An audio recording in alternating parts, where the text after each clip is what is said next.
રાજકોટના નાના મહુવા રોડ પાસે આવેલા ટીઆરપી ગેમ ઝોનમાં ગઈકાલે જે હૃદય કંપાવનારી ઘટના સામે આવી હતી, જેમાં એકાએક જે ગેમ ઝોનમાં આગ લાગી હતી ને જેમાં જે ગેમ ઝોનમાં આવેલા લોકો છે તેઓ જીવતા ભૂંજાયા હતા. અત્યાર સુધી 28 લોકોના મોત નીપજ્યા હોવાના સમાચાર મળ્યા છે. આ ઘટનાને લઈને સમગ્ર રાજકોટ છે તે હચમચી ગયું છે અને આને જ લઈને જે ડાયાભાઈ છે તેમના દ્વારા પણ ત્યાં જ્યારે આગ લાગી ત્યારે 3 લોકોને જીવના જોખમે બચાવવામાં આવ્યા છે. તેમના દ્વારા સરાહનીય કામગીરી કરવામાં આવી છે. તેમનાથી જ જાણવાનો પ્રયાસ કરીશું. તે પોતે પ્રત્યક્ષદર્શી છે, તેઓ શું કહી રહ્યા છે.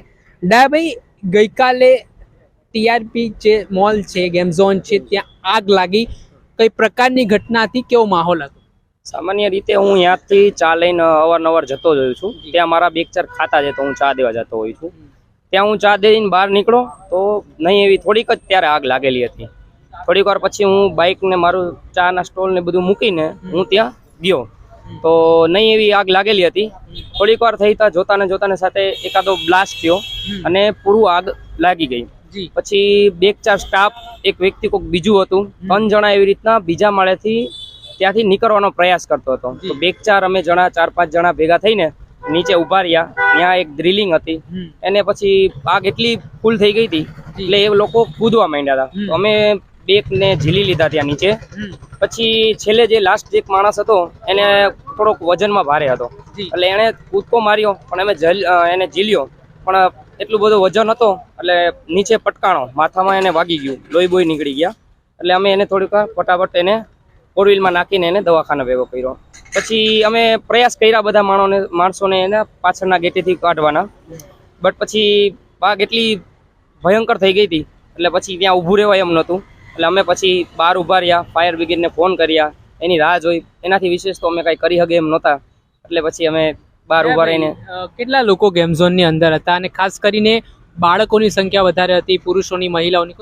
વધારે તો બાળકોની હતી અને એ એમ કહેવાય કે બાળકો 15 થી 20 બાળકો બીજા માળે હતા. 15 તો પાક્કું.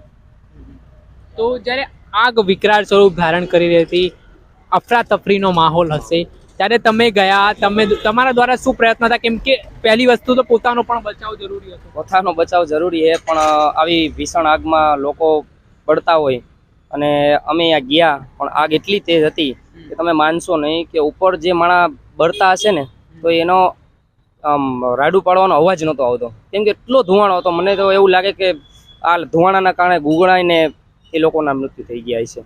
અચ્છા, તો અત્યાર સુધી 28 લોકોના મોત થવાની વાત સામે આવી રહી છે.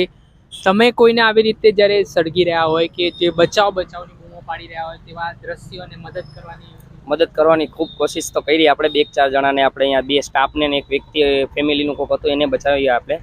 બટ તમે કહો કે આગમાં બળતા હોય ને પણ એ લોકોનો અવાજ જ નથી આવ્યો, કેવી રીતના બચાવી? અને આગ એટલી ભીષણ હતી કે કોઈ જવાનો અહીંયા પ્રયાસ ન કરતા. પોતાના સૌજનો જે બળતા હતા ને એ પણ બહાર ઊભા ખાલી જોતા હતા. તો શું કરી શકે બધા? ના, તો કોઈ બીજો રસ્તો નહોતો એટલે જ્યારે આગ લાગી તમે બીજો રસ્તો મેં એવું છે કે પાછળની સાઈડમાં અમે હતા, આગળ નતા. અને જ્યાં આગ લાગીને એમ કહે છે કે દરવાજા જ્યાં હતા ને ત્યાં જ આગ લાગેલી હતી. એટલે કોઈ મેઇન દરવાજા આગળ ઉપર બીજા માળે, એટલે બહાર કોઈ નીકળી જ નથી આવ્યું. અને હવે સામાન્ય આપણા જેવા માણસો, મોટા માણસો જવામાં અફરાતફરી થઈ જાય એનો માહોલ હોય એટલે કોઈ મગજ એક બ્લાઇન્ડ થઈ જાય કે શું કરવું. બાળકો 12-15 વર્ષના બાળકો કઈ રીતે નીકળ્યા ગયા, એ તો કન્ફ્યુઝ થઈ જાય ને કે શું કરવું. એને તો આશા હોય કે અમારા મા બાપ કોક અમને બચાવે, અમને એ તો રાહ જોઈને જ બેઠા હોય ને. તો ખાસ જે તમે માહોલની વાત કરી, તમે બચાવ્યા છે લોકોને, તમારી સાથે ઘણા બધા લોકો રેસ્ક્યુમાં પણ હતા. ફાયર બ્રિગેડ કેટલા સમયગાળા દરમિયાન અહીંયા પહોંચીને આગ ઉપર કાબુ મેળવ્યો? આગમાં તમને કહું ને તો 5:35 આગ લાગી હતી. અંદાજિત 15 કે 20 મિનિટમાં ફાયર બ્રિગેડ આવી હતી. કા પછી આ અફરાતફરીમાં મને એવું લાગે કે કોઈએ ફાયર બ્રિગેડને ફોન ન પણ કર્યો હોય. અમે તો બચાવમાં હતા. પછી અમારા ત્યાં એક ગોડાઉન છે ને, માધવભાઈ કરીને, એણે ફાયર બ્રિગેડને ફોન એ કન્ટિન્યુ ચાલુ જ હતા. પણ અમે તો પછી ઓલા પડ્યા ને તો એને માથામાં લોહી ને નીકળી ગયું એટલે અમે એમાં પડ્યા હતા. વિકરાળ જે આગ થી એની પાછળનો કારણો શું લાગે? આગના કારણો તો સાહેબ હવે એમાં ઘણું કહે છે કે ત્યાં વેલ્ડિંગ કામ ચાલતું હતું, એના બાટલા હતા. પછી અહીંયા રેસિંગ કારનું છે એટલે પેટ્રોલના ઓલા ટેન્કર ને એ બધું હતું. હા, અને ત્યાં ફર્નિચર કામ પાણી પહેલા ચાલતું એટલે એની પ્લાય પડી હોય બધી, એટલે એ બધું એમ કહો ને કે બધું એક હારે ભેગું થયું છે. એટલે આ મોટું ગેમ ઝોન હતું આમ? હા, આમ મોટું હતું. પેલા તો આવું નીચલા સ્તરમાં હતું. એ ધીરે ધીરે આ 6 મહિને વર્ષે બનાવતા હોઈએ. કામ ચાલુ જ છે ઘણા સમયથી. તમારી સાથે કેટલા લોકો આ રેસ્ક્યુની કામગીરીમાં જોતરાયા હતા જ્યારે ફાયર બ્રિગેડ નહોતી આવી ત્યારે? આવી રીતે ત્યારે અમારા ત્યાંના ગોડાઉનના 2 સ્ટાફ હતા. એક મારો ભાઈ આ ચામાં કામ કરે એ હતો.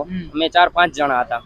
અચ્છા, ચોક્કસથી ડાયાભાઈ છે જેમના દ્વારા આ રેસ્ક્યુ ઓપરેશન જ્યારે ફાયર બ્રિગેડ નહીં આવી એની પહેલા જ્યારે એમને ઘટનાની જાણ થઈ, ચા આપવા માટે તેઓ જઈ રહ્યા હતા, અચાનક જ આગ લાગવાની ઘટના જે બની, વિકરાળ સ્વરૂપ આગે ધારણ કર્યું, ત્યારે તેઓ તાત્કાલિક અને તેમના સાથી મિત્રો છે તેઓ અંદર દોડી આવ્યા હતા અને જેટલા લોકોથી તેમને બચાવવાના પ્રયાસો થયા તેટલા લોકોને તેઓ બચાવી શક્યા, પરંતુ તેમને પણ એ વાતનો રંજ છે કે ઘણા બધા લોકોને તેઓ બચાવી નથી શક્યા. આજે 27 થી 28 જેટલી જિંદગીઓ છે તે આ આગમાં હોમાઈ છે. તે પાછળ જે કોઈ જવાબદાર હોય તો તે ટીઆરપી ગેમ ઝોનના સંચાલક અને તંત્ર જેણે બેદરકારી દાખવી છે અને હવે આ મામલાને લઈને એસઆઈટી દ્વારા તપાસ પણ કરવામાં આવી રહી છે. પરંતુ ડાયાભાઈ જેવા લોકો દ્વારા જે હિંમત બતાવવામાં આવી, જે કામગીરી કરવામાં આવી, એટલે આવા લોકોના કારણે કેટલાક લોકોને નવજીવન પણ મળ્યું હોય તેવું કહી શકાય છે.